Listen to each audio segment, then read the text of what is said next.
오늘은 사무엘상 4장의 말씀을 통해서 우리가 하나님의 말씀을 함께 나누도록 하겠습니다.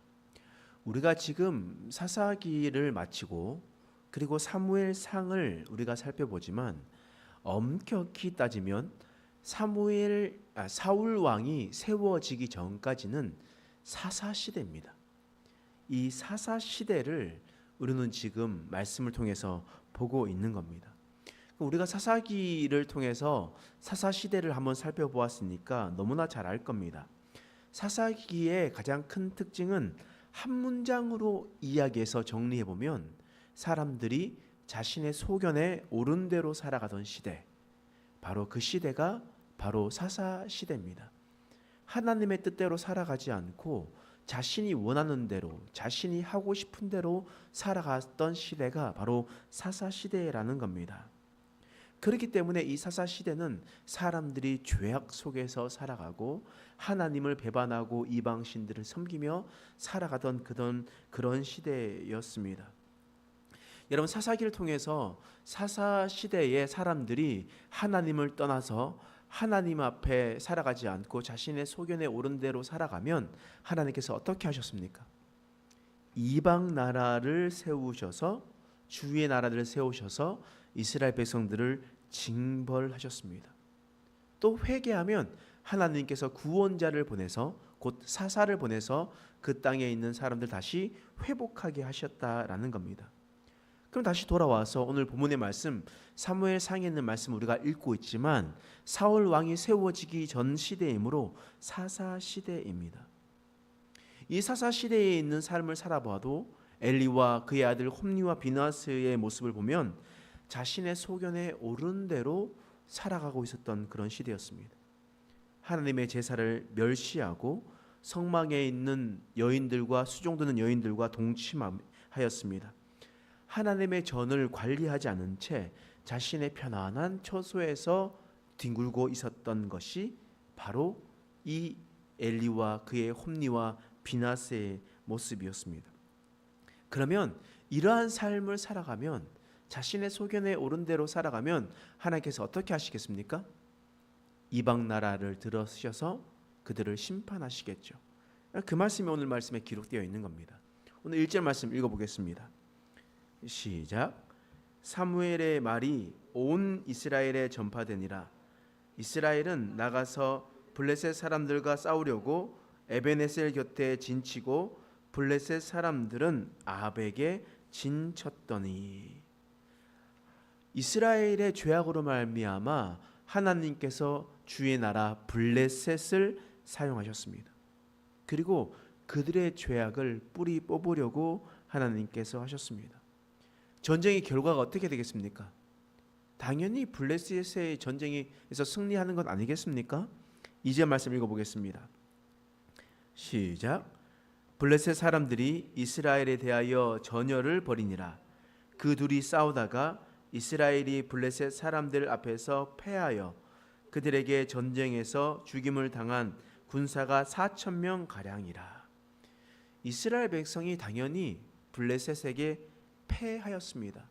왜냐하면 하나님께서 심판의 도구로, 이스라엘 백성들의 심판의 도구로 블레셋을 사용하셨기 때문입니다.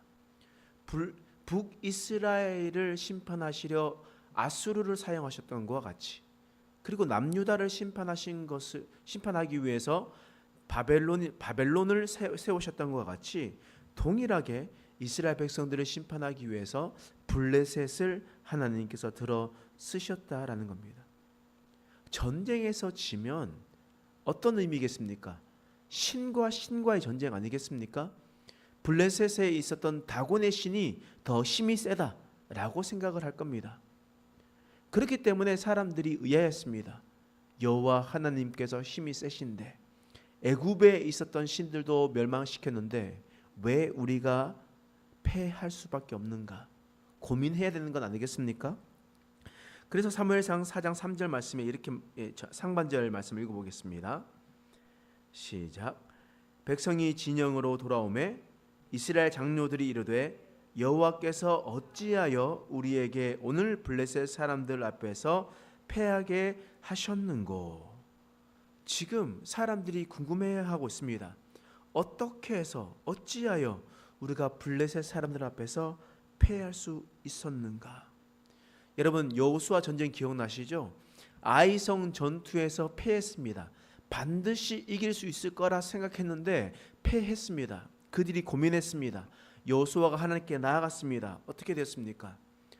그들의 죄악을 드러나게 하셨고 회개하고 돌이켜 그 뿌리를 뽑게 하셨다는 겁니다. 여러분 그런데요, 오늘 본문의 말씀을 보면 홈리와 비나스의 죄악이 가득했습니다. 그리고 또한 여러분 생각해 보시면 영적 공동체는요, 영적 지도자의 역량을 넘어설 수가 없습니다. 이게 무슨 말이냐면 이 한 교회의 리더였었던 목사의 이 역량을 교회가 넘어설 수가 없습니다. 그러니까 목사가 얼마만큼 그릇이 크고 얼마만큼 있는가에 따라서 성도들이 그것을 꼴을 먹고 있기 때문에 더 커지게 되는 거예요. 근데 그렇지 않으면 이 공동체가 넘어설 수가 없는 겁니다. 그러면 홈리와 비느하스도 마찬가지겠죠. 홈리와 비느하스가 그 모양 그 꼴인데 어떻게 이스라엘 백성들이 그 지도자보다 넘어설 수가 있겠습니까? 그러니까 지금 지도자가 이 정도로 타락했다라는 것은 지금 이스라엘 백성들의 타락도 말할 필요가 없다는 겁니다. 그러면 지금 블레셋에게 전쟁에 패하면 어떤 결정을 해야 되겠습니까? 지혜로운 사람이라면, 하나님을 경외하는 사람이라면 어떻게 해야 되겠습니까? 하나님 앞에 회개하고 그 문제에 대해서 하나님께 기도하면서 나가야 되는 것 아니겠습니까? 그런데 오늘 본문의 말씀 보십시오. 이스라엘의 장로들, 그러니까 리더들이죠. 리더들이 어떤 결정을 했는지 한번 봅시다. 3절 말씀 다시 읽어보겠습니다. 시작. 백성이 진영으로 돌아오매 이스라엘 장로들이 이르되 여호와께서 어찌하여 우리에게 오늘 블레셋 사람들 앞에 패하게 하셨는고 여호와의 언약궤를 실로에서 우리에게로 가져다가 우리 중에 있게 하여 그것으로 우리를 우리 원수들의 손에서 구원하게 하자 하니. 패배함을 깨달았습니다. 그러면 어떻게 해야 되나 고민하면 리더들이고 준비됐었던 사람이라면 하나님께 기도해보자, 하나님께 나아가보자, 하나님께서 무슨 말씀하실지 들어보자 라고 생각하는데 사사시대잖아요. 자신의 소견에 옳은 대로 행동하는 시대 아니겠습니까?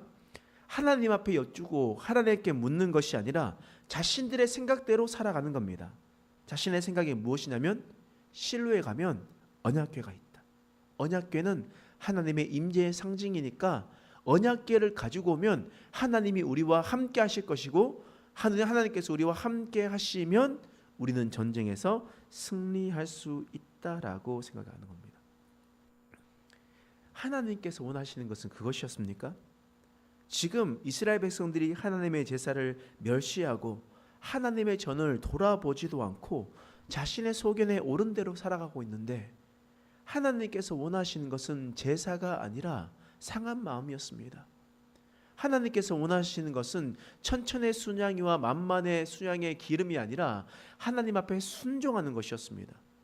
그런데 이 사람들은 언약궤만 가지고 오면 전쟁에서 승리할 수 있을 거라 착각했다라는 거예요. 언약궤가 마치 승리의 도구인 것처럼 사용하는 겁니다. 옛날 영화 같은 걸 보면 공포 영화 같은 것을 한 번씩 봤는데요. 그러니까 아주 어렸을 때 드라큘라라는 영화 같은 거 있잖아요. 드라큘라라는 영화 같은 걸 보면 드라큘라가 무엇을 무서워하냐면 뭐 여러 가지도 있겠지만 십자가를 무서워한다라고 합니다. 그래서 십자가를 탁 끝나면 그 드라큘라가 무서워하고 펄펄 떨고 도망가는 거예요. 그래서 사람들이 십자가에 목걸이를 하고 다니는 겁니다. 그러면서 십자가를 내미는 거죠. 여러분, 십자가는 사형 도구였습니다. 사형 틀이었어요. 십자가에 능력이 있는 것이 아닙니다. 십자가에 달려서 보혈을 흘리신 예수 그리스도께 능력이 있는 겁니다. 여러분, 마찬가지죠. 이스라엘 백성들의 언약궤가 능력이 있는 것이 아닙니다. 언약궤가 능력이 있는 것이 아니라 언약궤에 임재하신 여호와 하나님이 능력이 있는 겁니다. 여러분, 하나님의 말씀이 능력이 있는 것 알고 계시죠? 하나님의 말씀이 능력이 있다고 해서 성경책만 들고 다니면 어떻게 되겠습니까? 하나님의 말씀이 성경책이잖아요. 그러니까 성경책을 잠잘 때 이렇게 베고 자든지 안고 자든지 하면 가위에 눌리지 않습니까? 성경책을 가지고 다니면 내가 무슨 모든 능력을 나타내냐는 말이에요. 아니잖아요. 하나님의 말씀이 기록된 성경의 말씀대로 우리가 살아가고 우리가 그 말씀대로 지키며 살아갈 때 하나님의 능력이 우리 가운데 임하는 것 아니겠습니까? 근데 이스라엘 백성들이 착각하는 거예요. 하나님을 마치 전쟁의 승리의 도구처럼 사용하는 겁니다. 하나님의 이름을 가지고 와서 자신이 원하는 대로 자신의 소견에 오른 대로 행동하며 하나님을 이용해 먹는다는 겁니다. 근데 하나님의 뜻은 그것이 아니었잖아요. 그러면 하나님께서 어떻게 하셨냐? 사무엘상 4장 10절에서 11절 말씀입니다. 읽겠습니다. 시작. 블레셋 사람들이 쳤더니 이스라엘이 패하여 각기 장막으로 도망하였고 살육이 심히 커서 이스라엘 보병에 엎드린 자가 3만 명이었으며 하나님의 궤는 빼앗겼고 엘리의 두 아들 홈니와 비나스는 죽임을 당하였더라. 지금 사사 시대의 큰 죄악은 지도자였었던 홈니와 비나스의 죄악이었습니다. 뿐만 아니라 그 밑에서 함께 섰던 백성들의 죄악이었습니다. 그래서 하나님께서 심판의 도구로 블레셋을 사용하셨잖아요. 그리고 이스라엘은 패했습니다. 보병이 엎드린 자가 3만 명이 죽임을 당했습니다. 뿐만 아니라 하나님의 궤가 빼앗겼고 홈니와 비느하스는 죽임을 당하였습니다. 하나님의 심판의 칼날이 벗어나지 않았습니다.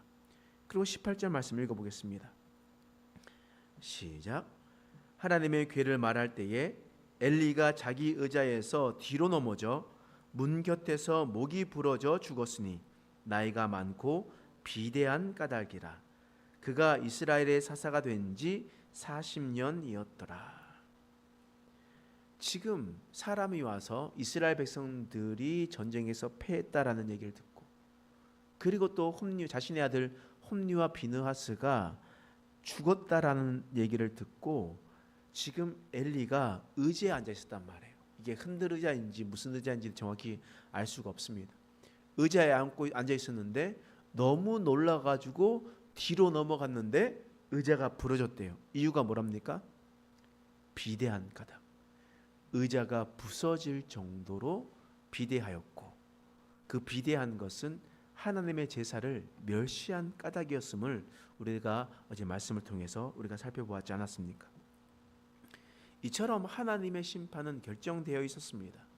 만약 그들이 전쟁에 패배했었을 때에 하나님께 나아가서 기도하였다면 여호수아의 아이성과의 전투였던 것처럼 하나님께서 다시 그들을 회복시켜 주시고 하나님께서 전쟁을 승리로 인도하셨을 겁니다. 그러나 그들은 범죄한 자로서 영적으로 눈이 어두워 하나님의 뜻을 이해하지 못하였습니다. 오히려 하나님의 언약궤를 가지고 와서 자신이 원하는 대로 하나님을 이용하며 전쟁의 도구로 사용하려고 했었습니다.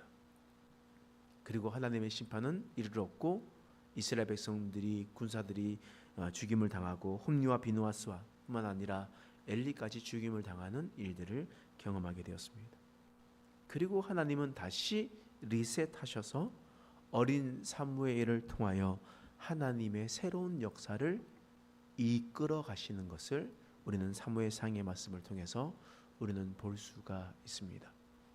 우리가 오늘 이런 말씀을 통해서 우리가 하나님을 이용하려고 들지 말고 하나님께서 말씀하신 이 상징성들만 내밀어서 그런 것들을 통해서 우리가 하나님을 알려고 하지 말고 하나님의 중심에 있는 하나님의 온전하신 뜻을 알아가고 그 말씀을 붙들고 살아가는 저와 여러분 되시길 간절히 축원합니다.